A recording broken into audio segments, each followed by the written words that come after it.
Ladies and gentlemen, welcome back to another episode of the Reverse Sweep. We have a full crew. Major 5, the last regular tournament of the year of 2023 is officially over. I am joined by all three of my lovely co-hosts. Doug, how we doing?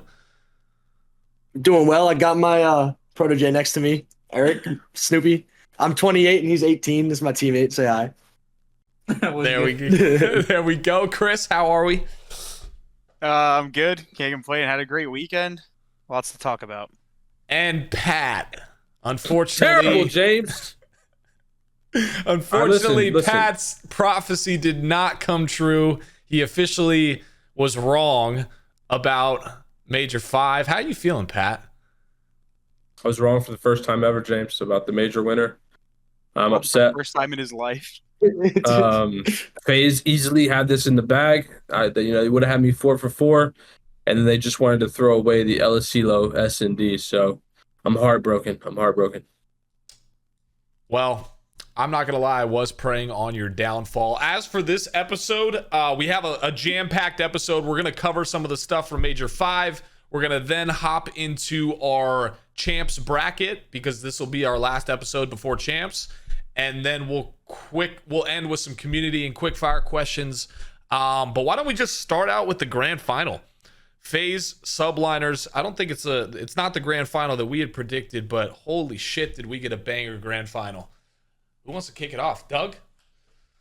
Yeah, I mean, I was actually just out with my teammates getting food before we were doing this podcast, and it just so happened that the place we went to were like fans of Boston, and then they put the games on the TVs in this like restaurant. So I was able to watch the finals while we're having our team dinner because we just finished the event as well. So we're playing in Challengers. So every time we do these episodes, like I literally just finished playing in Challengers and I come down and I do these podcasts, and it was really cool because we were able to watch like majority of the finals, and obviously the last few maps. It was great. It was fantastic, and it was a nail biter. And Priestahh, I think about this all the time.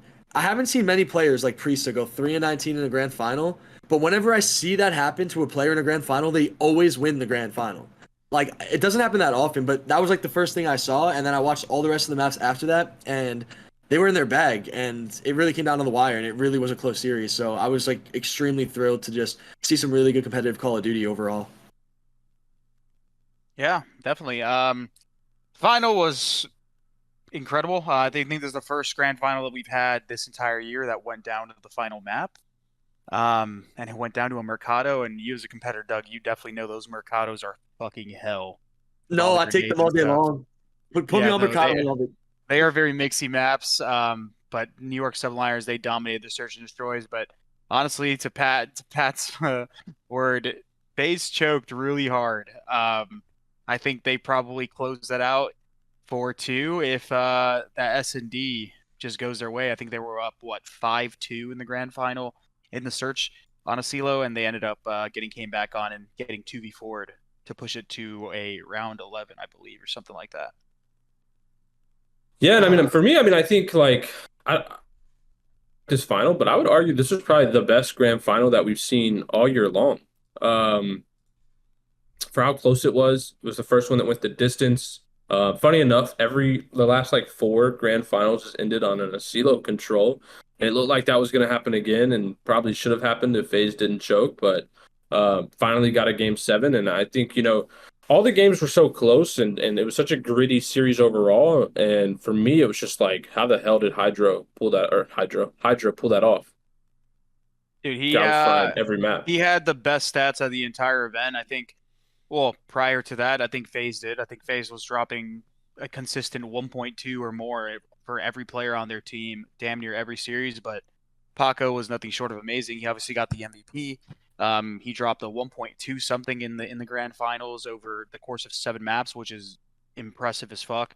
And then prior to that, he was just absolutely destroying every team they played, regardless if his teammates were putting up great stats or not. Which obviously you don't always need to put up those kinds of stats. I don't think you need everyone to go off like that. But dude, what he was able to accomplish and the impact player that we know what Paco is, you just can't show him enough love. That guy's probably regular season MVP if I had to choose. Yeah, I mean, it was an incredible final. If you're FaZe, like you said, they did have a little bit of a choke, and they fall short. What are you doing in the meantime, trying to bounce back for champs? Obviously, there's no matches. You're just going to have scrims and stuff, and you're kind of coming off somewhat of a heartbreaking grand final loss. What's happening to kind of make sure that doesn't happen again, and they can get a good run at that championship title? I guess they're happy that they don't got to do sound DQ online anymore. I think all the scrims going forward will be like an actual representation of what matches are like on LAN. I think that's something SlasheR mentioned. He was like, we weren't able to replicate our respawn online for a long, like what their respawn scrims were like online, on LAN, and that was a big hurdle for them. And he said, he finally got to that point where they feel like they are improving in hardpoint and respawn to the point where they're winning a majority in series. But their S&D went away, which was their bread and butter for the longest time. So for them, I think, they really just need to hit the S&D playbook again, get their S&D back to form. Obviously, they're not going to go 16-0 again. That's not going to happen for any team probably ever again. But that's where my big focus would be, because it seemed like, this weekend, their respawn was on point. S&D playbook or not, I just think Subliners got a couple maps in that series that I don't think FaZe expected them to be very, that good in. One of those being the Hotel Search and Destroy super early in the series. That was a map that the New York Subliners kept getting in practically every series they played, and it was one of the maps they were basically able to dominate the entire tournament. I think that always happens in tournaments, where a team gets a map every single series. They win it every time, and it's essentially a free gifted map in the mode. What about you, Doug? What do you think? Well, with FaZe, I mean, they just got to stay where they're at. I mean, they're at the point with their team, and we talk about these guys every single podcast, and it's always very similar things that we're saying. These guys have been playing Call of Duty together for so long, where it just comes down to, are they going to show up and have a little bit of luck? At this level of Call of Duty, with the great teams that we have in this league, there's like at least 5 really, really good teams that have good chances of like actually beating each other and winning this championship. There's going to be some luck involved. Like, for example, on that Mercado S&D at the end, New York Subliners, I've never seen this in my entire time watching this game. They did a retake by late triple nading umbrellas on their defense. They gave up full bomb control on late naded umbrellas to get hedge. That was weird. And that tells me that these guys have been on point with their practice. They've been on point with their game decisions. They've been watching a lot of film. So if you're FaZe, I don't really think there's much to improve on, if I'm being honest. I feel like they could have won this tournament easily. And then we'd be sitting here saying, what does New York need to improve on? But ultimately, there's a lot of really good teams that could beat each other. And it's really just going to come down to who's going to be the most confident and who's just going to show up on that match day and who wants it the most. Yeah. Now, again, it was a banger grand final, but we only got half. We did get half of the grand final correct in our bracket. The other half of the grand final didn't even make it past losers 1.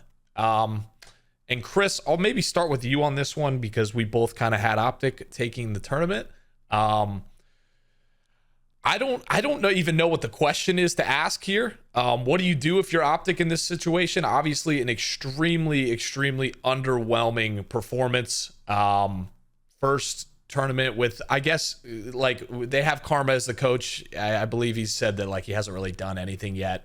But yeah, 0-6 after going undefeated in qualifiers and out after losers 1. Thoughts?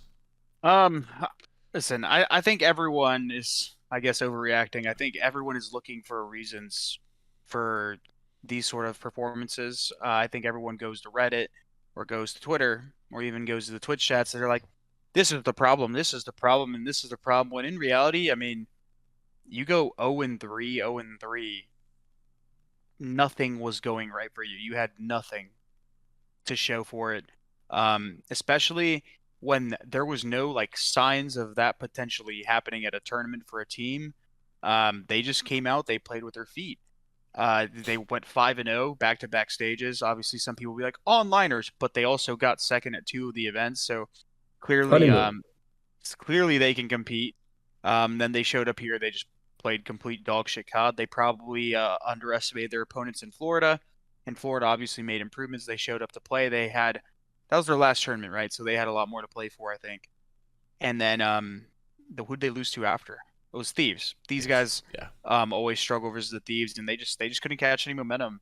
I don't really have much to say to it because what can you say when you go 0-6, especially after playing so well for the majority of the time? I'm glad you asked that, Chris, because I can say a lot. You are on some serious copium. Listen, these guys came out and got shit on. Clear cut, plain as day. This roster that they have assembled cannot lose a series against Florida. Like, it can't happen, especially when they're coming off basically flawless online performances. I guess the one good thing, if you want to take this as a good thing, is all of them got world starred. It wasn't just like one of them, right? We've called out like Huke having bad performances online, or from online to LAN, like his performance fall off being drastic, but like all of them got world starred. So I mean, I'm going to be honest with you. I'm worried. I'm worried about this OpTic team. I think, granted, they were a semi-fresh roster when they got second, right? Those events were pretty close together. And I think they made a losers one run at their opener, right? It was the same thing basically at their opener. They get 3-2'd by Boston, drop down, and then make that run. It's like, if they matched up with another good team in losers, we could have said the same thing at their home event. So, for me, I do think this team is better online. Clear cut, I will say that. And I think, when they play some of these teams, when they don't have that momentum behind them, this is a possibility. When we look at the events that they did well at, right, their home event, where it's their home event, it's the Texas Major, they got the crowd. They always kind of have the crowd, but I think we all know that their home event is a little different. That's where they played the best, no pressure. And then they go to an event with no fans, and they played kind of good there too. They got second. And then this is the real first test where they played an event where technically an away event. There are fans in the venue. And I think there's a little bit more pressure. And I think, we saw what that can look like for this OpTic team. It's not like they're filled with, veterans, right? Ghosty is new. Huke, I guess you could argue veteranship for like the Huke and the Shotzzy just because they've won championships, but it's like, in reality, I mean, I don't think those guys are veterans. Those guys have always been the young guys on the veteran team, and now they're or on a veterans like captain team. And now it's kind of like, a core group of young guys. For me, I don't know. I don't know if they're going to rebound, James. They only got 3 weeks, 2.5, 3 weeks. And looking at their bracket, I think they got, in my opinion, an easy round one. But like, we could have said that about Boston at the Texas Major, and Boston upset them there. So, and then they're obviously going to go up against the event winners in round 2 if they do win that. So, it was a flop for sure here, but I think it might be foreshadowing what could come at Champs for this OpTic team. I couldn't disagree with you more, Pat, for a multitude of reasons, but primarily saying is mostly because Dan Ghosty was just sick. I mean, he's just been throwing up and he's just not been feeling good. And I feel like Dan is their glue piece. And when your glue piece is just not feeling good, what happens? The whole team gets shit on, Pat. That's just what's going to happen. Well, Doug, can I ask you a question? I want you to continue. I just want to ask you a question to get your opinion, and then you can, because I want to follow your thoughts with this. Do you remember Columbus 2014 at all? Clear as day. When your teammate was, I think your teammate went to the hospital on a Saturday night, no sleep, had to get stitches in his thumb, show up to the venue with no sleep. Admins didn't even know if they were going to let him play. He cut thumb on his shooting thumb. And then I believe you guys won the event. So what's the sick excuse? I'm kind of confused by that. I don't think you believe in that. I never thought of you as someone who would believe in an excuse like that. Well, as an old timer now, I'm clearly an old timer, and I've been blessed enough to be able to experience that situation with that player and see exactly how that went down. And also, I've been able to experience a great team environment with Ghosty. And you are not the same. I'm back. Him are not the same. Is Pat done spewing absolute bullshit? I'm wondering what Doug's thoughts are. He's spitting facts, but what I will say though, Pat, is that I don't think Dan has that same mentality you have. You definitely have a Michael Jordan-esque mentality where Dan, he has it in a way, but it's not. You have the clear Michael Jordan mentality. His is like a little bit twisted, and he's got his like own motivation and all that. But like, I think that when you have a stomach virus and you're throwing up and you're vomiting and you have diarrhea, it's a totally different ball game, mentally speaking, Pat. Whereas when you have a physical injury and you have your mind still intact, you ever had food poisoning, Pat? Let me flip this on you. Have you had food poisoning before? Absolutely. Okay. Do you Not think you could be fun. world starring while you had food poisoning? I think I would stand a better chance than stitches in my shooting thumb. Yeah. I disagree. Okay. I disagree as well, bro. Stomach pain or just any like internal like disorder is so much different. Also, I'm glad you brought that up. I'm glad you brought up stomach pain. I had my gallbladder removed a week before I went to MLG Dallas in 2011. Fresh out of surgery, stitches were still in my stomach. I can pull my shirt up. There's stitches. I had 4. My gallbladder was taken out of my body. What? Did you get MVP that event? Close. I don't know. I was frying. Me and Seth were kind of co-MVP at Dallas 2011. TLDR, Anyway. TLDR, Pat, you're built different. Doug, continue your opinion. I'm not gonna let Pat. Well, like, okay, I team with half of OpTic, and I know these guys very well. Their egos get high. They think that they're better than people because they are, and then they let their foots off the gas. If we're just gonna call a spade, that's what they do. I can't speak on Huke and Shotzzy, but I could tell you from my experience, Dan is potentially the best in the world, and also Dan was sick. I also think that he's their glue piece. I also think if your glue piece is sick and he's not on point, all it takes is one other factor for that result to happen, Pat. And that other factor is somebody on their team was just getting had outside of Dan. I think if the glue piece isn't feeling good and he's obviously getting had because he doesn't feel good, and someone else is getting had, the whole flow and the whole dynamic's done. There's no belief. We all got had. That's what I'm saying, Pat, but it's a spiraling effect. I'm trying to lay the groundworks on how these things happen.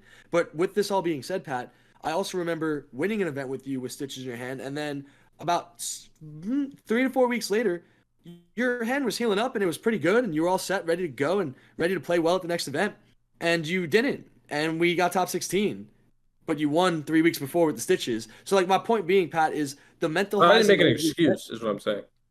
No, I get it, but all I'm saying is, we know as competitors, Pat, we could get shit on, even if we're really good. I think OpTic's really good, and they got shit on. 2 things can be true, and it's the best thing that could happen going into champs if you don't win. If you don't win and you get shit on and you already know you're godlike, it's one thing if you know you're not godlike and you lose, but it's another thing when you know you're godlike and you lose and you get shit on. We're bouncing back. You want to bounce back. You want to prove that you can get a better placing. So, dead last and getting the bracket they got, obviously, the Florida matchup, Florida came out hot. They had a lot more to play for. I really think OpTic just said, whatever. And Brandon's tweet, don't even know anymore. I'd love to have more context on that because that just sounds so. I'd be like, yo, bro, really? Seriously? That's what I'm saying. That doesn't make you question. I would definitely tell Brandon, bro, really? After all we've been through, 10-0 in online matches, back-to-back seconds, I don't even know anymore. It's as if you're the worst team in the league or something. Bro, we got a world championship we're going to be playing for, and we want that ring on our finger in 3 weeks. Lock the fuck in, dude. Wow, Doug, you are different. I love that. Yeah, I guess just take it with all, man. Just don't be so be in your feelings about it for a bit. Don't tweet about it like that, and just handle it in your hotel room, and then be a man, and be empowering. Make yourself empowered. Brandon's one of the greatest shots ever. Feel empowered about how good you are, and accept the shortcomings and deal with it. Come back motivated. Let's go. It's champs time. Now, my only follow up to that is I get what you're saying in the sense of coming back motivated, and this might spark a fire in them to come back in chance. But do you feel like they lost some really crucial land reps by only playing 6 maps? No. At this tournament, or do you think it's not going to matter too much? It's all mental, man. Everything is mental in this game. I could be the best in the world one day and the worst in the world the next day. That's the truth. We all could feel the same way on this panel. I know we've all been there before. I've seen you guys play terrible. I've seen you guys play like gods. I've seen both. I agree. I agree with you, Doug. But I think something you're missing here is to James' point. James, I think they're mentally checked. I don't think these are the personalities that are going to deal with adversity that way. I don't think these are the guys that are going to regain, and be able to just shrug it off. Doug, you mentioned Brandon literally is probably one of the best shooters in the world, and he's don't know anymore after losing. And for me, I mean, there is a lot of pressure on this OpTic team, right, James? You were talking about our last episode. We were what does this mean if this OpTic team doesn't win? You know what I mean? And the big thing that we haven't mentioned, and I'll bring it up, we know, all of us here know, and everyone in the chat or in the comments know, this OpTic team is making a change right after champs. There's no question about it. And I think them, even doing worse here now, James, is probably adding a little bit of pressure, add a little flame to that fire. Because for me, I think we know who's going to be gone. There may be a 2-person change, and I think that could help, or not help, but make these issues worse, in my opinion.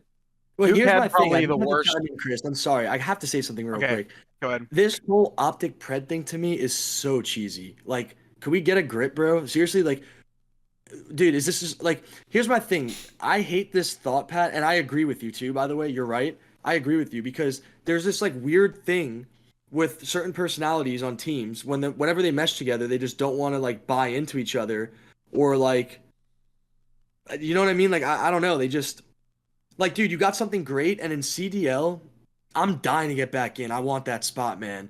And I'm telling you, man, like, I've been playing a lot of challengers, and I've had really, really good academy teams. I've had some that weren't as good as others, and I played against some really good players and teams, and like, it gives you this like sense of like, okay, we're not the best. We're not always gonna win, and it is what it is. But dude, when you got a team like that, it's hard to get a better team than what OpTic has right now. And like when you're always trying to chase the grass to be greener on the other side, you're never gonna get the thing you're looking for. It's like the number one golden rule of life, Like I would agree with you for the most part, but pred for Huke is pretty clear to me, at least. It's just about how the personalities mesh, really, at the end of the day, Pat. Right? Like the chemistry and the personalities is really what it's at this level. I feel like Huke, pred, you can win with either one of them, man. It is what it is. Like, it's just about personality at the level that we're playing at, I think. How do you guys mesh with each other? Do you want to buy in for each other? Can you guys share the same mentality? Whether it's a good mentality or a bad one, can you share the same one? I think that's a huge part about having success in the league. Well, time is going to tell what happens to this OpTic. Chris, do you have anything else to add before we move on? You guys pretty much beat that horse dead, bro. I was like sitting there like, honestly, I'm down because, as you know, we're filming these at tournaments. We got done really late, so I'm eating my dinner as I waited for you guys to finish your points. And anytime I had something I want to chime in, I got cut off. So I was like, okay, I'll eat my meal. Hope it was good, Chris. So moving on, I guess before we go to the next topic, if you're wondering about last episode's subscriber thing and Doug's pull-ups, I did spring it on Doug before, and he said he's down, but it was 198 subs. Doug has claimed that he could probably get that done in 20 minutes, but we're going to have to postpone it until after Challenger Champs because Doug's locking in. Got to make sure the hands feel good, no calluses, all business. And so, again, if you're not already subscribed, guys, make sure you hit the subscribe button. Make sure you hit the subscribe button. And then we will move on to the next topic, which was kind of an interesting one. And I guess, Pat, you and Chris were more like aligned with it as you were a part of it. But there was some personal chants going on at Toronto this weekend. I believe it was something along the lines of "fuck you, Drazah," and it came up a couple times while they were playing and even on Championship Sunday, and then that bled into some Twitter drama, a good old COD Twitter drama. What are our thoughts on the whole situation? Pretty simple. You can't be the villain if you're soft. It's pretty clear for me, James. If you want to play the role as the villain, and yeah, you can do that when you win. Trust me, it's really easy to be the villain when you win. It's probably the easiest, time to be the villain. But if you want to do that, that also means you got to be the villain when you lose. And for me, Thieves obviously came out, had a pretty shitty event to their standards. You got to own it, and you still got to be the villain. You can't just get pissed because people want to, the fans want to capitalize on the fact that you lost. Yeah, that's what people do to villains. Like when you lose, they want to let you know that you lost. That's the motivation to never lose. And so on top of that, I mean, look, the girlfriend drama is kind of ridiculous. I was honestly kind of getting secondhand embarrassment. I mean, I'm not gonna, chime in on anyone's relationship, but in general, I just think, girlfriends or significant others getting involved in drama like that is kind of ridiculous because I mean, you're whoever is a a staple in the scene. You're obviously a figure that's just going to happen. So getting hurt by like a social media manager tweeting something is kind of silly. But anyway, I just don't think Drazah should let that affect him. I think, that should be something that just fuels his fire for the next event. Like, imagine he comes out, wins champs, it's like, fuck you, Toronto, or, whatever. So I think, getting upset or offended or whatever it would, or saying like, somebody's a dick rider because they said that. I mean, you just kind of got to grow up and not be soft about it. Like that's you made your bed, lay in it. Like I just personally think people have selective hearing or selective listening or selective reading in this case, because I think our Twitter or the Flanks show or even my profile, even Axe's profile, literally is pretty unbiased. I think there are some people on the show that might sometimes, make some takes and be a little soft on certain people, but definitely not me. And Gersh is usually pretty brutal with everyone on our social media. We've literally said FaZe got DoorDash challenged by OpTic multiple times, and the show's clearly affiliated with FaZe. I literally was posting today on my own personal social media how players on FaZe were essentially not wearing their glasses, and that is why they lost the tournament. I do it all the time. Drazah is my friend. I'd like to call him my son sometimes because I helped bring him up in the Call of Duty scene. And I just think it's complete bullshit. I think we were literally Gersh was simply seeing how hyped the crowd was getting and how funny it was that they were all going rogue, and it was loud as fuck. And he just made a video and posted it. No one was targeting anything or trying to push any sort of agenda. Plain and simple. The thing is that at other events, sometimes we are in rooms that are not necessarily close to the stadium, right, where the rooms are. So it's not as easy to just get video, because it's like we're in the room. We're not going to run out of the room and be like, oh my God, let's go get this reaction. We're literally in the stadium. If you looked at our background during the show, you could see everyone. You could hear all of the chants literally right behind us. It's just capturing content. The fact that we were accused of chasing clout. First of fucking all, we have far more followers than you and said, player. We are more accoladed than said players. We don't need clout. We literally ooze it. It's in the fiber of our being. We can literally tweet random polarizing opinions about Call of Duty that are fucking complete bullshit, and people sit there and favorite and retweet it. No one gives a fuck. That whole spiel that we were getting was just complete fucking bullshit. And I really just, it's so fucking soft, bro. Yo, could you imagine? So soft. Could you imagine? I don't know what happened. When I was playing. What happened? Yeah, I'll fill you in real quick. But real quick, could you imagine LeBron and like Savannah going on Twitter and being like, Stephen A, you fucking chout placing dick rider, like bro, regain. That's literally what the show is for. That's what fucking sports shows are about. Like that's part of the game.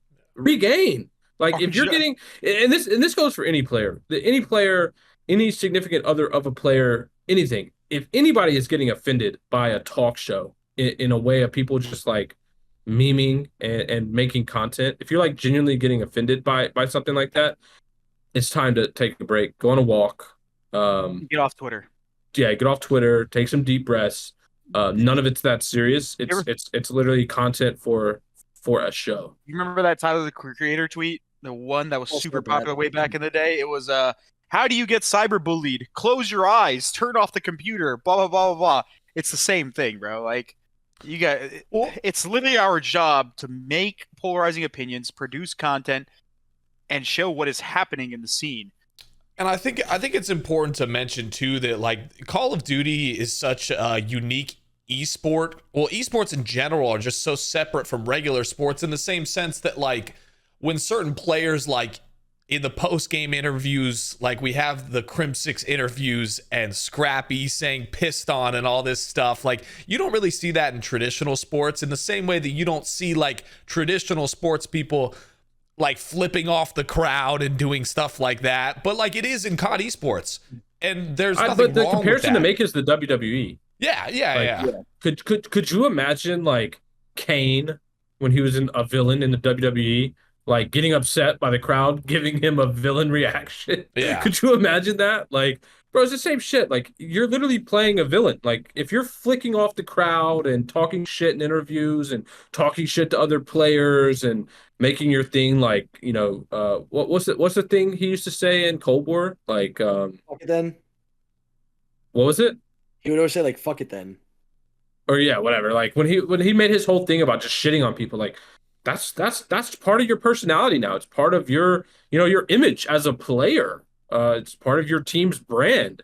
I think you just gotta own it. You gotta walk the walk, bro. Yeah, you gotta own it, and you're gonna come to events and you're gonna lose some, and the crowd's gonna love to give it back to you. Like, bro, do you know how many times like I would talk shit to OpTic, beat them, and then when I lose to them, like how much shit I would get? It's literally the same thing, bro. It's like you can't just be soft on the loss, bro. Black Ops 2, I had a video. Nothing happened. His team got eliminated, and the whole crowd started chanting "Fuck you, Drazah," right? And Gersh, the chant was so loud. Gersh is like way up top in the flank booth with us, or not with us, but like outside. And he just took a video and tweeted out. He was like, "God damn, like the fuck you Drazah chant is so loud you can hear it from the fourth floor or whatever." And then Drazah's girlfriend like quote retweeted it and was like, "Clout chasing weirdos, like how weird you got to be to tweet this." And then like Drazah replied to Chris because Chris was like question mark what are you talking about? You're gonna hurt his career if she don't calm down. She got to calm down. Seriously, calm down. You're gonna mess with your man's money, straight up, bro. And I have no problem. He's impressionable, right? Like all of these players are impressionable. Chris, we all know this. You know him better than me. Zach, to me, is such a go-getter. He's so pure at his core, and I like his personality a lot. That girl has got to chill out because she's influencing him more than everybody as his significant other. I mean, I don't want to chime in on the relationship. Yeah. We'll keep it. My sort of thing. My sort of thing is, she's I know her more personally than just, let's say, fans, because obviously she's dating my friend. They're not like that when it comes to like normal shit. Obviously, a lot of this stuff has to do with actual gaming stuff and stuff like that. So I know they're not bad people. No, yeah, of course. It's just the emotions. But the thing is, like, the way you handle yourself online and the way you react to certain stuff like this is another reason why people are going to continue to do it. You're just giving them reactions that you want. So essentially, it's just like you're doing yourself no favors. I think me and Pat know more than like anyone about the whole being a villain and receiving hate and taking it. Yeah, 100%. Giving it. Now on a different note, we'll stop touching on that and pivot it over to Doug, because Doug, you had a fantastic run over in Challengers, and whenever you're on the show for these major episodes, I love to snag your Challenger opinion and kind of talk about that space, shine a little bit of light on it. So how was Challengers this weekend, and what's going on in the prep for Challenger Champs? Well, James, just like last event, we only lost to the team that won, and this event we only lost to the team that won, and it just so happens there was another team that's not North American, and there's a North American qualifier for champs just like last year where the best North American team should be there, and none of these North American teams could beat us on local area network, and they're all there and we're not because of online loudness equalization COD. I'm actually being serious when I say that, because usually it's like it sounds so spiteful and so hateful and this and like jealous. Yeah, I'm jealous because I know I'm better than all these guys, and I'm saying that with utmost confidence because we work hard, we know we're so good, and we work hard and we know it, and every day we see it, and it was so nice to see it happen and put it on fruition, because this event was a dominant performance. It was my best performance individually, team's best performance since Boston Academy. Third, right?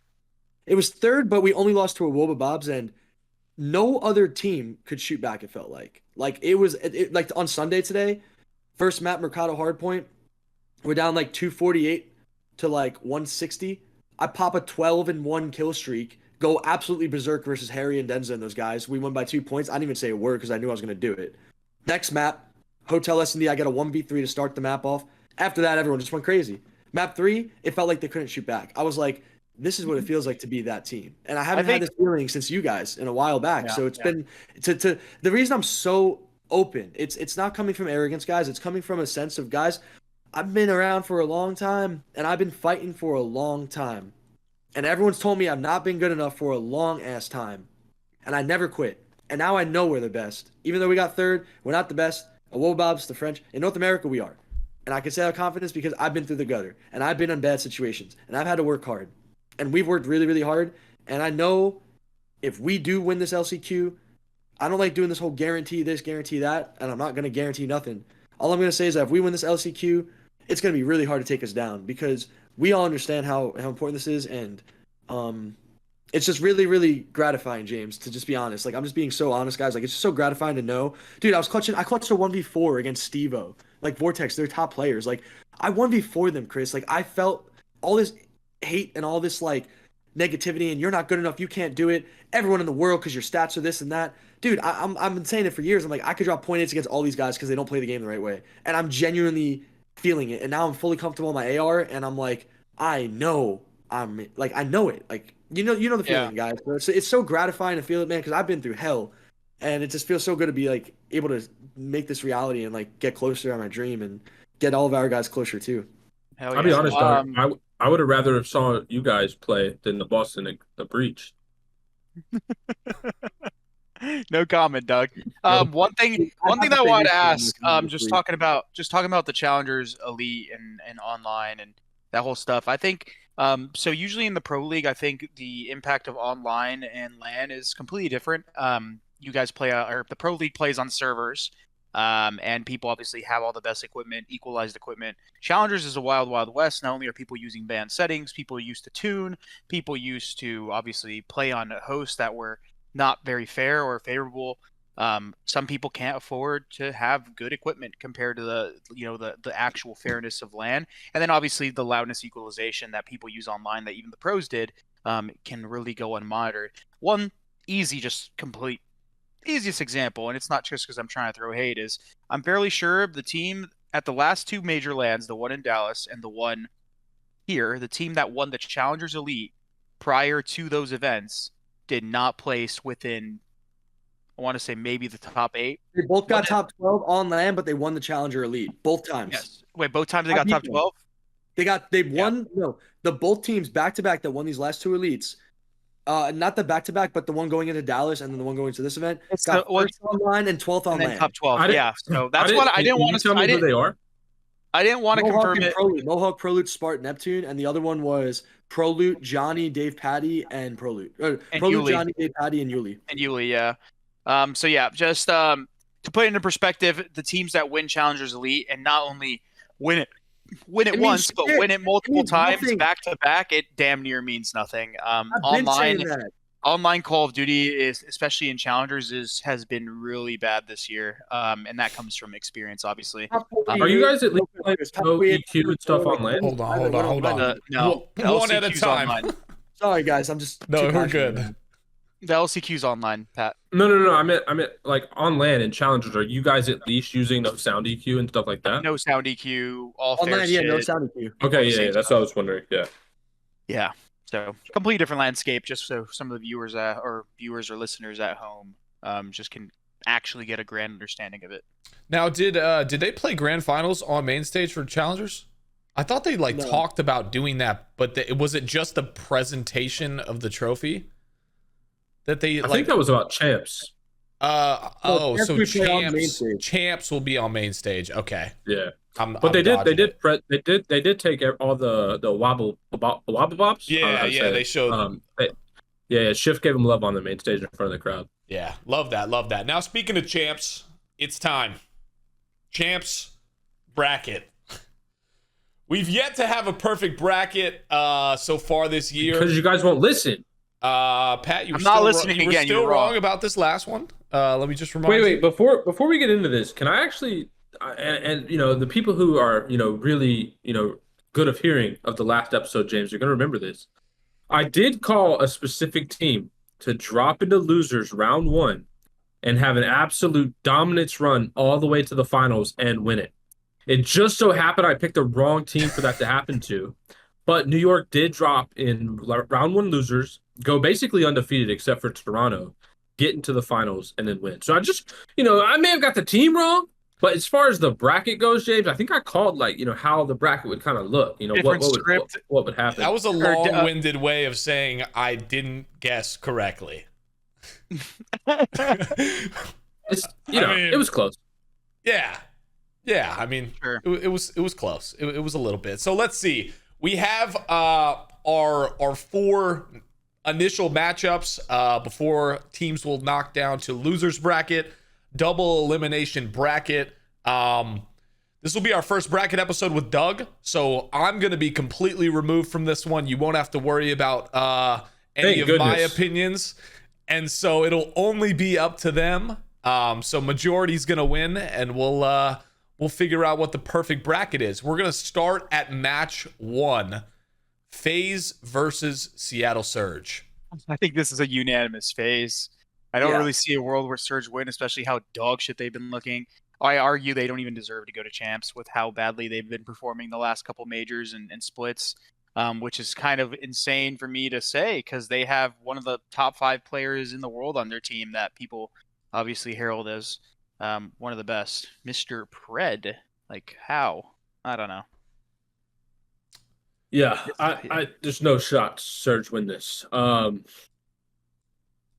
The big thing for Surge, I think, is not only are they terrible, they also are playing with the reality that those guys are leaving.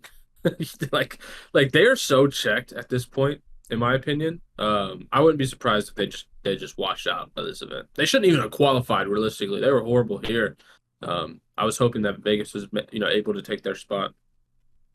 Was it like a false I guess showing early on in the season, or because I feel like, correct me if I'm wrong. They were riding off of Vanguard. Okay, I was gonna say I feel like as soon as Pred almost got bought but didn't, that's when it just never got better.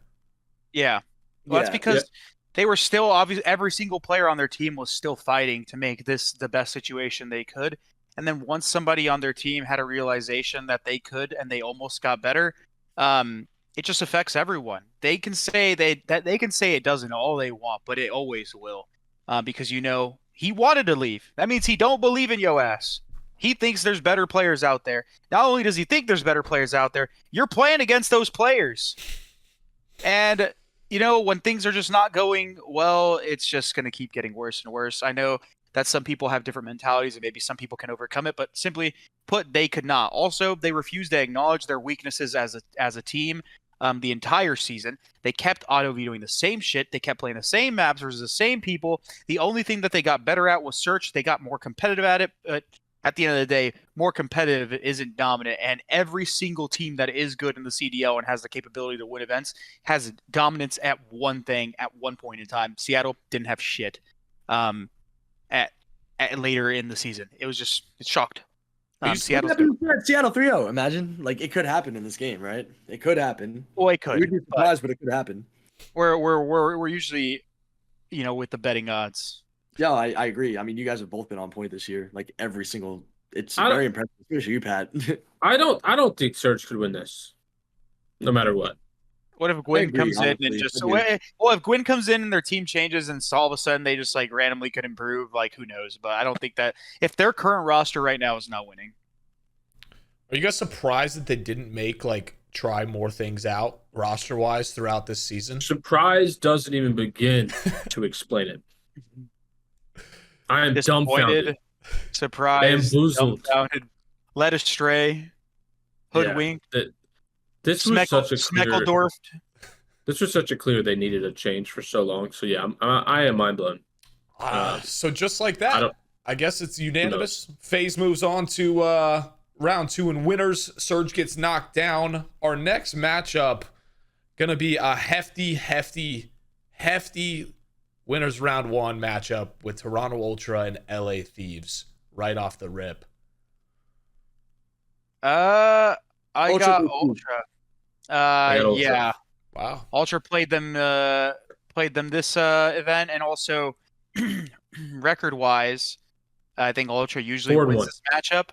Yeah, it's not been good. I think Ultra kind of just has Thieves' number. Thieves are going to also have to change up their vetoes when we saw them play the Thieves, they had triple Hotel, and I feel like Hotel is the map that Toronto loves, and they get it in all their series, and they got 3 of them, and they weren't even fucking close. They're gonna have to play him on HyDra, and I honestly I don't think that's gonna work out for him either way. Like to me, I think this is a terrible matchup for Thieves. I think Thieves matches up great against like every other team in the winner bracket, but against Ultra, it's like it's the nightmare matchup. I think there's multiple ways this veto can go. I think there's a world where they can play HyDra, they can play Mercado. It's just a matter of what they're more comfortable letting Ultra pick, and then they pick whatever they're more comfortable out of. I think Thieves auto vetoes Embassy, and I don't think they'll play it versus Ultra, so they maybe play Fortress, HyDra, or Mercado. Either way, Hotel's not working out for you, Chief. Get it out. And just like that, we set up a Titan match following that. But we move on to hopefully not a repeat in history if you're an OpTic fan. But we have OpTic versus Boston Breach. I'll let you start with this, Doug. What are we thinking? Well, I mean, if we're going off paper, Boston just lost to London, got dead last. OpTic got dead last and looked terrible. They both looked bad. They're both going to want to rebound. OpTic's going to have more confidence based off of their history, whereas Boston doesn't have as much to go off of. But they have beaten OpTic on LAN with this dynamic, with this group. Ultimately, I do think OpTic is going to win just because I've seen a lot more. You know, like I love Boston and this is my team. But I'm just trying to be honest. Like from what I've seen from OpTic, I root for Boston. I support them and I want us to win it.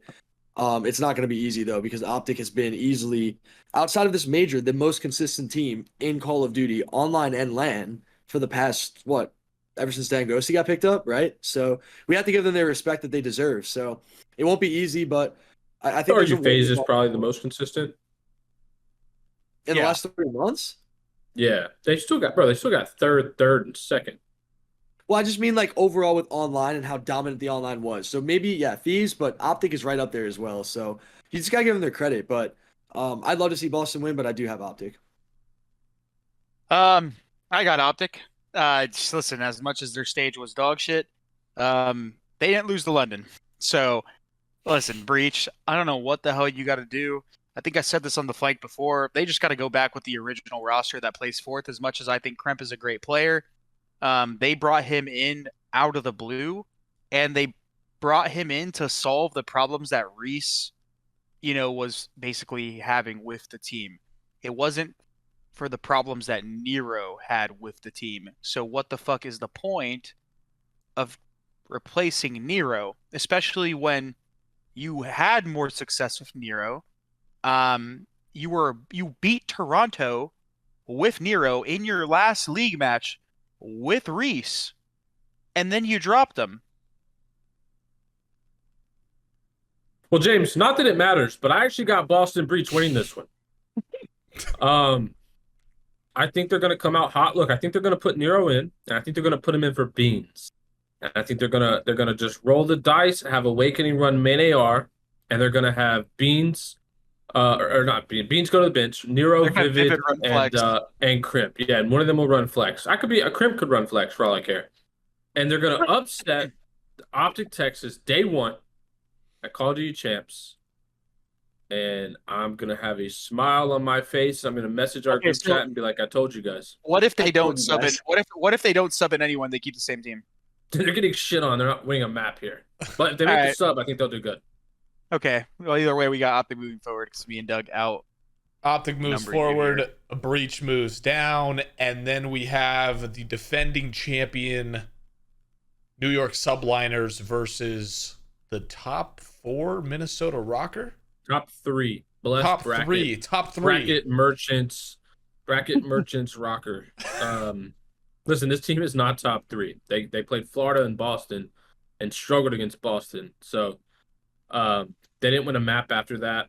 This team got massively outslayed. They look like a pub team against FaZe and New York in the 2 matches they played today. So do I think they're better than getting 0-3 to 0-3 by those teams? Yeah, but I still don't have faith in them to kind of like make big runs in these tournaments. Commendable that they were able to do so, and they did qualify for champs by finally adding Dylan Attach back and having Vayne go back to the sub. But the York Subliners, bro, they got HyDra, and that guy is absurd at the game. They're gonna breeze through this round. I have to agree with them. I mean, New York, they love each other, and that's the thing with the team. Like, they wanted to play with each other. Remember the Paco drama last year? Oh, I want to play with Caesar, and Krim was, well, it paid off for them because they like each other and they're really good at the game. So I think Minnesota's still trying to find their footing. They definitely looked like they got outclassed. I didn't get to watch any of the matches, unfortunately, because I had to play. But a big Kevin Fame fan. Love what he's brought to the team. Obviously, a third is great. There are definitely motivations there. Like, you did get third. I know it's the blessed bracket, Pat. I know we have to think this way as competitors, but they definitely have a chance to improve over these next 2 weeks. Fame just went back on a sub. The biggest reason I feel this way, Pat, is because Fame went to an AR for 2.5 months, and he just went back on the sub about 2 weeks ago. He will continuously get better on the sub over these next 2 weeks simply because he ran an AR for so long. Now, will it be enough for him to beat New York? No, I don't think so, but they can improve, and I do see them. I mean, I do see them improving. I don't see them winning. I could see it being a 3-1 for New York. Okay. So lock it in 3-1 for New York, and that's going to set up our losers bracket. So we're going to start with Seattle Surge and LA Thieves. Ni hao. Ni hao. It's so strange that we're at this point in the year where we have such clear matchups in 8 teams left in a playoff standing. It just tells me that these matchups and these formats that we have need adjustments, specifically with these online CDL points, because these are weird, dominant, everyone's, maybe we're wrong, right? Maybe these are going to be upsets and we're all wrong, but it just seems to me it's very clear who's good and who's not right now. I think I was going to say the only time the way matchups should work and a bracket should work is the further out on the edges of the bracket that you are, the more clear cut your victories are, because it's a higher seed versus a lower seed, and usually that means it's a really good team versus not so good team. But more often than not, it happens less at champs because your champ seed is your overall performance throughout an entire season, so it's maybe a bigger picture. But at events, there's so many times where the matches in the center are just really easy, and then first round you'll have one of the best teams playing another one of the best teams, and it just creates these weird situations in tournaments that are they just get bracket fucked. I don't know, but yeah, I know what you're saying. I think a problem is the format though. Seattle Surge were on the brink of not qualifying if they didn't get a ton of points early in the year when they were actually decent. They shouldn't be if we were to say what are your top 8 best teams right now, I would not argue that the teams on this list are the top 8 best teams. And I think that's the problem with the format, is because it's a culmination of the entire season, and there's a lot of online filtered in with that. So I think that's just the result of the format that they're going to go with. And for me, yeah, the Surge are probably a 9 through 12 team at the moment, because outside of Pred, let's be honest, Pred didn't even have a good weekend this weekend. So outside of Pred, they're horrible. And if Pred isn't frying the way HyDra fries, then this team is extra horrible. So I think that's the issue with where we're at, and just they clutched up with an 8 seed. Yep. But it's Thieves clear as day. Yeah. I also think Surge is a pretty bad matchup here. Or Thieves is a bad matchup for Surge either way. Yeah. And just like that, the Seattle Surge are done playing Modern Warfare 2. We'll finally make a roster change. Maybe. We'll see. If this team ran it back, James, at the same roster next year, I'm not doing the flank. I'm not doing the reverse sweep. And I'm deactivating my Twitter. I'm learning X Defiant. You heard it here first. You heard it here first. Breach Rocker, Breach is getting their blood back. I'm calling it.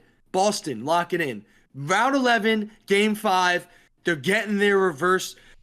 I don't want to say reverse sweep, but they're getting their reverse revenge on Rocker, if that makes Only any sense. if they make a roster change, and outside of that, I think me and Pat are both on the same page here, and we are gonna have Rocker moving forward. We'll see you later, Doug. I actually don't know. This is so I will say I do think Rocker's going to move on, but I think this is like the one series that I don't know. Like this series is a coin flip to me. Oh yeah, definitely. Like- It's definitely a coin Well, flip. Pat, It's definitely a coin flip. I'm just trolling. should we coin flip? Good.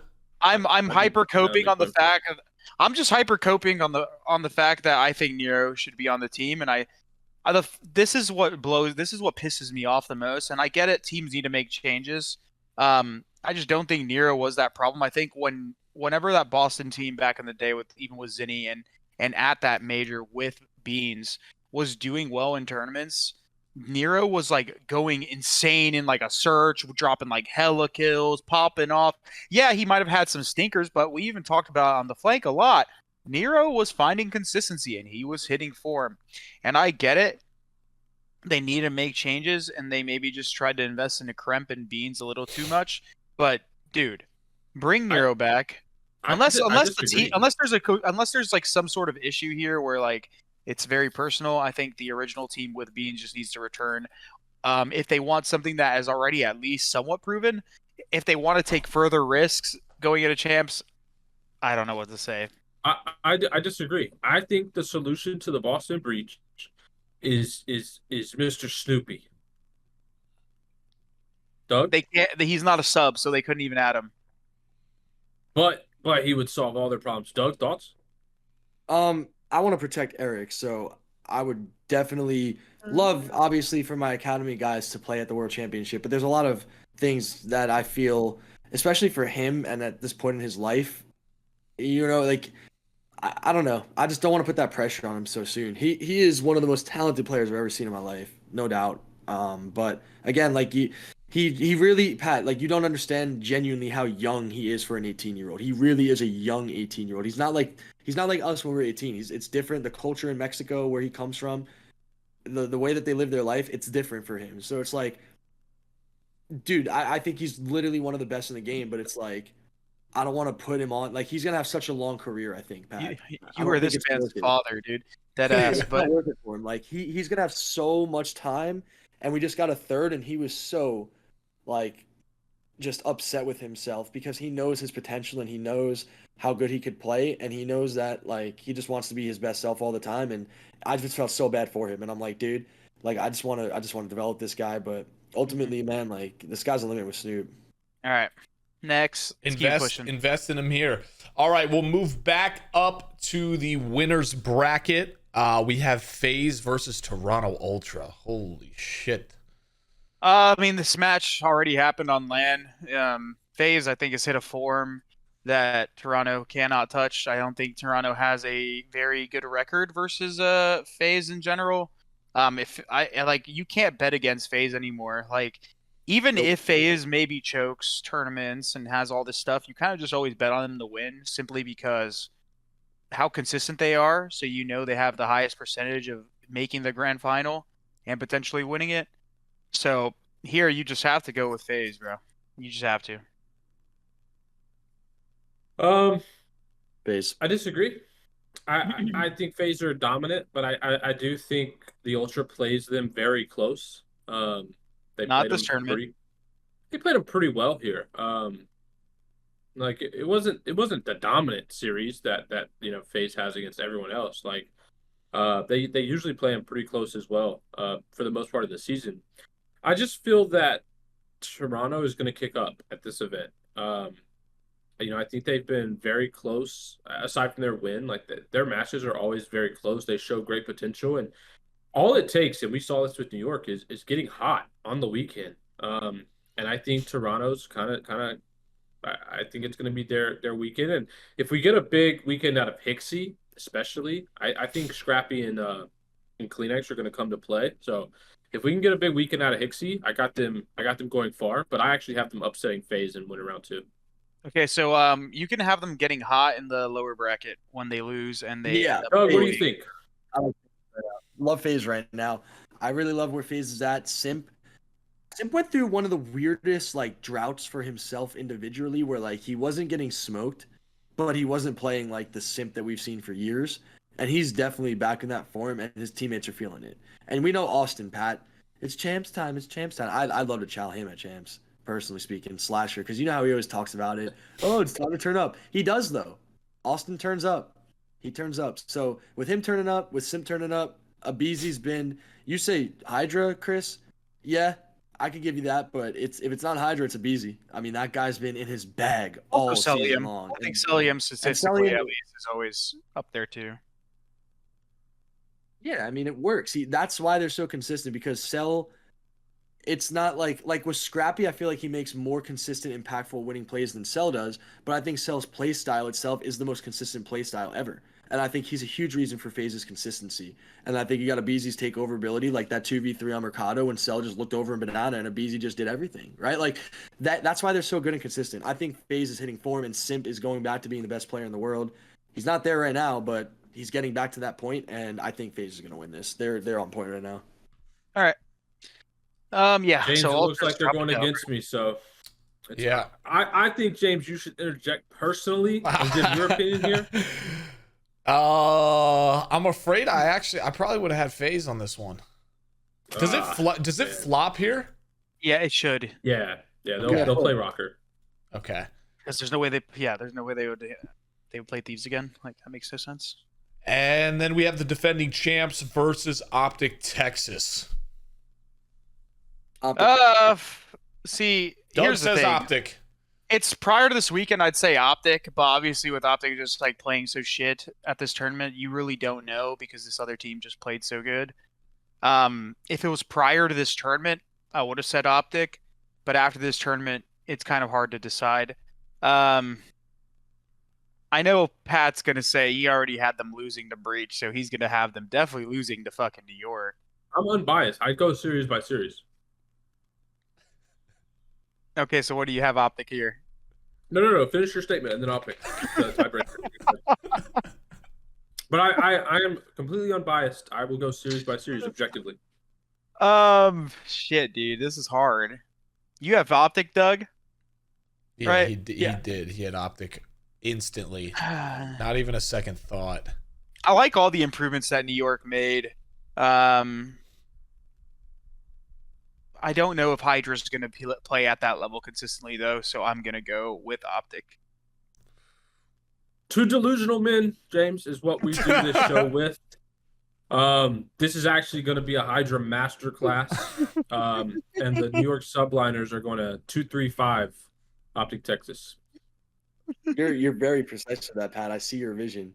I'm still taking Dan Ghosty. Unfortunately, Game 5 is rules. going to be a Mercado. And Dashy's S&D. gonna fail to 1v3. Yep. There's gonna be no triple nade. Wow, I could actually see that. Like Brandon's crack aiming in a 1v3. Oh, Doug, if last episode Pat had a vision and it was spectacular. Wrong. Would have happened too. It was unbelievable, but it was quite literally only a vision. It should have happened. So just like that, OpTic moves on, and then So much bias. we come down to a LA Thieves New York Subliners. Loser goes home. I got New York. I I got New York as well. I think LA is just kind of regressing. They're still kind of just in this loop. I think eventually the team culture's got to take a dip because these guys are getting Kentucky fried and not playing the best. The one thing I will say is they might have a chance of making a run at this event just because simply they're done with the online. They're done with scrimming with sound EQ. They're done with actual having matches. They can just focus on hunkering down and getting better and not having to worry about performing in these things and making winners bracket and matchups. They can just get better and put in the time.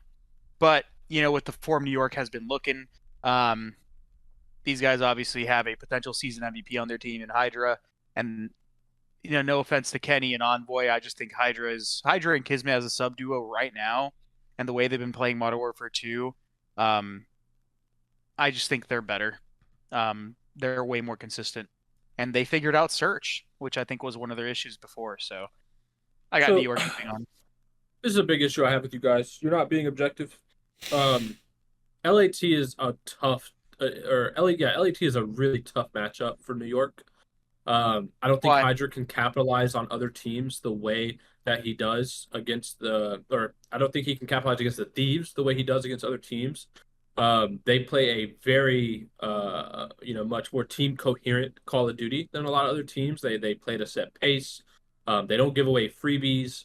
The map pool, I think they have a massive advantage against. And I don't think New York can get away with playing the S&D style that they do against other teams, against the Thieves. I think the Thieves are far more disciplined. I think the Thieves are good enough in hardpoint to beat them, even if HyDra's having an insane map. I don't think the Subliners are that great at control, and I think Thieves would capitalize there. And S&D again, I mean, like I said, I just don't see New York being able to run around the map and just play with such brute force that they do against other teams. Like you saw in that final, the way they played against FaZe was basically like they just disrespected them. Like HyDra had like 14 first bloods in that series in 3 maps. There are matchups in this league, and I think the Thieves versus New York is a very tough matchup for New York. I don't know what their season record is, but I wouldn't be surprised if it's heavily in favor of the Thieves. And I actually have the Thieves sending home whoever they play here, whether it be OpTic or the Subliners. But I have Thieves moving on. That was going to be my next question, actually. So I guess Chris and Doug, you can ask that. If OpTic does get knocked down here, they've kind of had a history of a minor mental block against LAT. Is that the end of OpTic's season if they drop down to play LAT? That's how they would lose. Yeah. Hold on, say that one more gonna time, Doug. I think it cut out a little bit. Say that again, Doug. I think if OpTic was to play Thieves and losers in that round, Thieves would win that matchup too. I agree with Pat. Yeah, probably because OpTic just hasn't been able to beat Thieves. So basically, that Subliners match is a must win for OpTic, or it's Probably, pretty much yeah. chalked. Just like I think FaZe, if FaZe, well, maybe now with FaZe playing so good, I don't really know if that's going to be the case. But just the same way that if FaZe match up against OpTic at any point in a tournament, I just can't have them. I can't say they're going to win. Yeah. Like, it's just impossible for me to say. Yeah. They have not beat them. Well, due to majority, Subliners move on. And we move on to a little bit easier of a matchup that I think you guys will all agree on. Minnesota Rocker versus Toronto Ultra. Ultra shits on them. 1, 2, 3. Ultra. Ni hao, Rocker, ni hao. Ultra slams them. They slam them, bro. This won't be close. And that'll be the end of the Rocker season. All right. Now that we've gotten all that out of the way, I think this was a pretty, besides Pat not being probably very happy about LA Thieves not being a part of this top 4, we're down to FaZe, OpTic, Subliners, and Ultra. Let's do the losers bracket first. NYSL versus Toronto Ultra.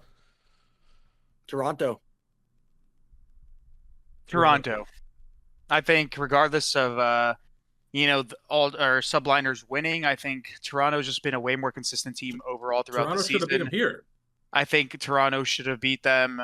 They beat them already once, and you could argue to say, honestly, this is probably the closest matchup that we have in the CDL right now. Both these teams are really good, and they play each other very close. And both times you could argue that either team should have won. So I think Toronto are going to get it done this time around. Like I said, as much as I love HyDra, I don't think he's going to drop 1.5s every series. That shit is just not feasible at all. I think the fact that he was able to do it at an entire tournament, entire split, was still very tippable. But from a consistency sake, I just think Toronto as a team is usually the better team. How often do you see a player fry back-to-back events like the way HyDra is fried? I've never seen it. And it's no disrespect to HyDra. It's just like, to be in your bag like that and then do it again immediately following it up would be so impressive. And I don't once. Who? You? If you recall, I remember. COD Champs and Ghost 1.35 went to season 1 playoffs PAX East 1.45, I believe. I also believe that, like, there was a an few improvement. weeks before Champs, there was a best of 11 in the finals, and you were down 5-0, and you had a 0.6, and I was the reason for that. If I did not have a 0.6. I think I had a 1.2, but you were listen, licking your Doug, lips as I was killing you in every 1v1. it was 2014. If there was no prize money, I wasn't interested. Money It talks. doesn't matter. Prize money, no prize money, $1 million. They could have given you $10 million. You still wouldn't have gotten a map. You saw what happened when there was $1 maybe million on the line. It was I think it was a We did 1.4. 2 maps. I 6-2'd you, Pat. You would have not beat me at champs. I would have gotten that ring 100%. And you didn't get any of my strats. You didn't know Pat, anything of what I did on the I map. owned you that whole year, and you knew it. I was your kryptonite, and you knew it. You never wanted to Doug, admit it. if you really think back about it, all you did was go and make OpTic better to give me an opportunity to knock them out of another champ. So honestly, I applaud you. I applaud you. You owe me half I the money. applaud you for making OpTic better to give me an opportunity to beat them. So Honestly, thank you guys Doug. are both horrendous. All right, let's keep it pushing. All right, on to winners final. We have FaZe and OpTic. OpTic matches up so well with FaZe. I got OpTic. See, this is the thing. It's just like OpTic has yet to lose the FaZe, regardless of FaZe's improvements, until just like with Ultra, not just like with Ultra, but with Ultra and Thieves, until or even the OpTic and Thieves, if they ever play each other, I just have to go against them. James, do you hear this bias? OpTic They don't consider matchups in any of these other series. They don't consider matchups with OpTic Subliners. They didn't consider a matchup with Subliners Thieves. But all of a sudden, in the winter bracket finals, we want to consider how one team matches up better against another. Am I the only one seeing this? Wait, how have we not talked about matchups? You didn't even consider the fact that Subliners are a tough matchup for OpTic. You didn't talk about how Thieves are a tough matchup for Subliners. But they still beat them. What are you talking about? They still beat them. OpTic literally 3-0'd New York at like in the online stage. Like online EQ Vortexes garbage. Who cares? What do you mean? They're both the event. Both of them are Vortexes. I will say that's not Both of them are Vortexes. They both live in Texas. Bro, you can't just like consider the matchup in one bracket, but not in others. Like, all right, dude. OpTic FaZe, OpTic's a better matchup. But in the series before, where OpTic were a worse matchup, we didn't consider that. We're not a worse matchup. I think New York matches up against OpTic better than FaZe does. I think you're coping. I also think Thieves match up better against New York than. I'm really salty that we're gonna have OpTic advancing to champs finals from winners bracket. You guys did the same thing last event, and OpTic was in Cancun on Friday. I was at the event longer than OpTic was. Oh, well, you hate to see it. Majority rules once again. This is we really have them go into winners. It's just like, bro, it's FaZe versus I'm not gonna lie. I'm not gonna lie. This is like they didn't win a map, and we have them in finals. Yeah, are you guys delusional? No, Pat. This is how the brackets go. I won an event with you, and you shit the bed the next event, and we got top 16. You could shit the bed and then try the next event. It happened. Dashy is literally tweeting, I don't know anymore. And you think they're just gonna run the bracket at champs? That concerns me. That definitely concerns me because that's a problem. He is being a problem doing that. That needs to stop. I don't care where that comes from. This team also has 0 rings on LAN. And you think they're just gonna go to a COD Champs LAN and win it? The Dan Ghosty effect. Dan Ghosty would be a big reason for it. A challenger player is just gonna come out of nowhere and be the COD Champs fucking he's MVP the same as effect. on your level, except he's doing the bitch roll and you were James, I don't know what to tell you. People just came with clear biases. I know these guys better than you. Well, I was being objective in all of my takes. Yeah, I mean, I will say I think it is tough that I think the outside perspective may have problems with the 0-6 LAN OpTic losing or beating the subliners here, but you could argue that they got the dust off with that first Breach series. They got that under their belt. They're feeling good again. They're back to form. And they beat the subliners, and then they beat FaZe, and now they're in the grand finals of COD Champs. And I'm the Easter Bunny. And we move on to the losers finals. Toronto Ultra versus Atlanta FaZe. We're going to keep it moving. FaZe. Toronto We have Ultra. 1 vote for FaZe, 1 vote for Ultra. The only reason why Pat's saying Ultra is because he says that he's had them winning the entire tournament since the Listen, beginning of Ultra time. aren't looking amazing. OpTic the world champions. Watch the matchup. Ultra has not lost to control since, I don't know, Doug, your teammate was born. Like, they're basically on an insane streak in control. Their S&D is great, aside from a few chokes. All they need to do is get Toby back on his bullshit and hardpoint, and this team is winning every respawn. So Right, there's no bias there. I'm just being realistic. For the sake of the meme, so Pat doesn't literally just lose composure, we're gonna have Ultra moving forward. That's fair. All right. It'll keep Pat in the Discord call. Well, I guess Ultra wins champs, Pat. You win. Here we go, Massive Manipulator. At it again. So we Be have unbiased in your take. We have Toronto Ultra versus OpTic Texas in the grand final of COD Champs 2023. We already saw this grand final. We're gonna. And it did not look good for OpTic It Texas. did not look good, and let's keep in mind that was at their home event. Toronto was able to do that in front of OpTic's home crowd, the esports Arlington venue that they had never lost in. Keep that in mind before you guys make your decision. Is Champs final a best of 7? I think so. Yeah, same format. Hate this format. So, is that it? Doug, Toronto Ultra. Is it all 3 all around? You guys all have Toronto? Doug, Toronto? If it came down to what Pat and his master manipulation plan is, then yes. What? If this is the grand final, then I have lost to every champ. prediction. You guys But outvoted me in got like the one that mattered the majority. most, and that's my point. What are you saying? The whole Toronto time you wanted Ultra. Ultra winning champs the whole time. Hey, honestly, think about this. I didn't think the OpTic is gonna be in Subliner, so I had OpTic drop in way earlier, and that would have meant Ultra would play a FaZe, which would be a harder matchup for them in the finals. But if you're gonna give me OpTic in the grand finals, I'm going to Vegas right now and putting my house on the money line for Ultra beating OpTic. Because matchup wise, Ultra's gonna have their way with these guys, just like they did at the Texas Major. I agree with you there. I think it would still be a close series in a champs finals, but I think Ultra's matchups, the way they play COD, matches up very well with OpTic Gaming. So all we right, have it's time, Toronto boys. Ultra winning, but before we get to a couple quick fire questions, I do have one more question.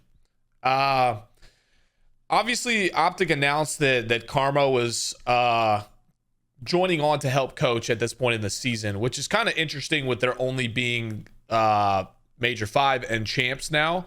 Do you guys how do you guys feel about Damon hopping on as a coach, and is there anything he can really do to help or impact the team that will make a difference at Champs? I personally do not think so. I think Damon, we both know Damon. I don't think Damon is a person that's very good at articulating, in-game stuff. So I don't think he's going to improve them there. I think if anything, he's more of like a keep the vibes up type of person. Yeah. Damon was very talented when he was a player, but he was never the most articulate person in the world where he was just explaining how to do all this stuff. He was just good at absorbing information and putting it to use. Listen, I think Damon got set up at this event. He obviously didn't do anything with them prior to this event. I think they just announced him as the coach because he was, he's a Canadian. He was here for the Toronto event. But I think, there is a little bit of confidence booster that goes along with that, right? Like, Damon's still that guy, right? Top 2, top 3 all-time Call of Duty players. So, I do think there's a confidence effect of having him on your side, coming up, talking to you after each match at the event. I think there's a benefit to that. But I agree with Chris. I don't think that's going to change anything in game, anything strategy wise or anything like that. But if let's say these guys go down in a series and you have Damon walking up to put the headset on and talk to you, I'm sure he could say some stuff to get the troops back on track. Doug, in agreement? I think because you know what it is, we've all been around for such a long time and we're very objective with a lot of the things we do, but I think that a lot of the times it's all coming from the truth, and we've all won with Damon at some point in time in Call of Duty, which is a blessing to say. And I agree with Chris. I think he's so good at absorbing information, but And if he told me to do something, I would definitely listen as well. I just question. I mean, he does do the watch parties. He watches a lot of the game, but it's one thing to like watch the game as much as he watches, or even you guys. But you know, Chris, it's another thing to actually be playing and watching at the same time. And he's obviously not playing. So, but then again, like some of these great coaches in the league, like DeReal on New York, doesn't play. He's not a player, and he's a great coach. So Damon to me is more so it's all about what he wants to do with these guys, how he relates with them and connects with them. I feel like Brandon really looks up to him. I feel like they all kind of do. So if they kind of look up to him in a way, he could definitely be impactful, Pat, and he could help them. Yeah, love it. Now a couple quick ones. 2023 regular season MVP. Go. HyDra.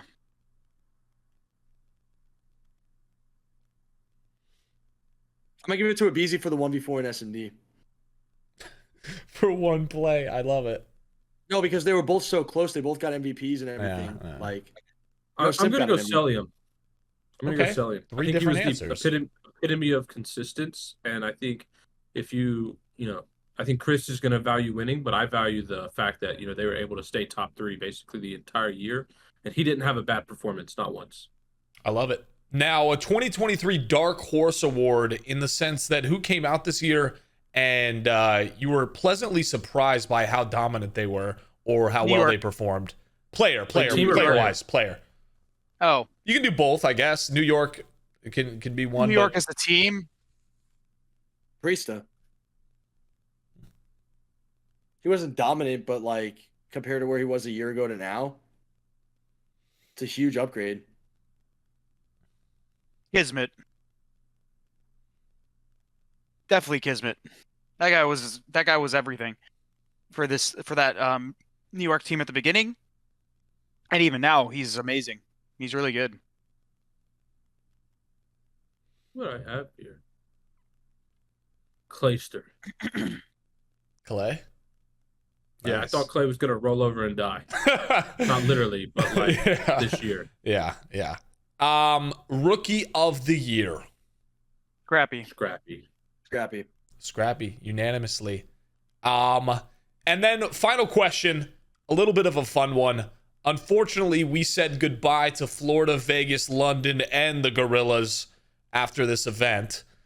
If you had to put together a roster that was the 9th team at Champs with the best players from those 4 teams, what 4 players are you putting together from those 4 teams to try and win a map, win a so series? pick one player from all 4 teams. Yeah. Let me see. I'm trying to think who Florida. Capsule on Florida for sure. Asim on London. Assault on LAG. And Timp on Vegas. Mine would be Clay, Joe Deceives, Capsule, and guess I have to go with Scraps or Nasty here if I need an AR.